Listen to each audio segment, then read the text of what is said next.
meetings that you schedule as part of the 190-day initiative. So let's just go ahead and assume that you've scheduled a meeting with one of the contacts that you've identified as part of this initiative. So I'm just going to go ahead, and I've already looked for one in the past. So you may, up in the search field, find the contact by searching for them. I'm just going to click recent. There's a contact here that I can go ahead and do this under. Under open activities, one of the choices there is a new event. So I'm going to go ahead and click a new event, and then this will just populate it. So in the event, under type, you'll see that you've got a choice that's a discovery meeting. So go ahead and choose that. And then in the subject field, go ahead and put 100 in 90. And then whatever the date is for the meeting. So let's say you've scheduled it for the 24th of July, and it's from 2 to 3 o'clock. So you've got the start and end dates for this meeting. The location might be headquarters in, let's say, San Diego. And under the description, just list maybe face-to-face meeting with whoever's going to be in the meeting. So it could be your boss, Michael Lurie, and then the contact themselves. In this case, is Tom. So that's all you need to really do. Down below under reminders, I would probably unclick that just so you don't need a reminder for that meeting, but you could leave that on if you want.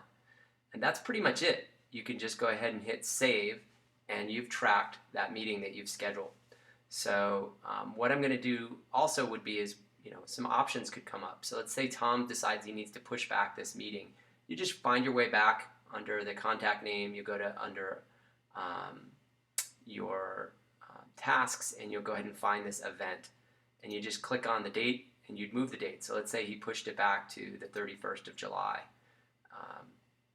So you just change that. Let's say the time is the same, and you'd hit save, and you're all set.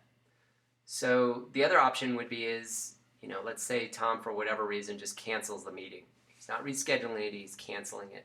So you can go ahead and leave the event in there, but change in the description field to just add the word canceled in front of it, and that'll allow us, when we're tracking these, to know that you in fact booked a meeting, but it's not going to happen as far as in tracking the meetings held versus the meeting schedule. And then you'd hit save again. Let's assume, in the more positive note, that you have this meeting and it goes really well, and you create an opportunity as a result of the face-to-face meeting with Gina and Michael Lurie and Tom. So at that point, you create an opportunity, and you guys know how to create opportunities. And in that opportunity, you could reference that this is part of the 190 initiative. But one of the things that kind of makes it simple is if you come back to your event and open it back up again, you can link it, and we'd actually like you to link it by going back to this related to opportunity.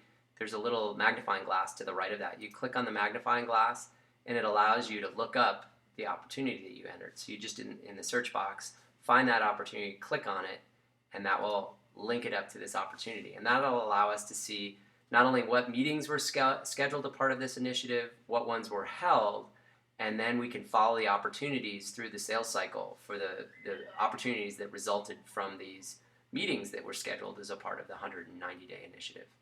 I hope this makes sense. If you have any questions, please let me know.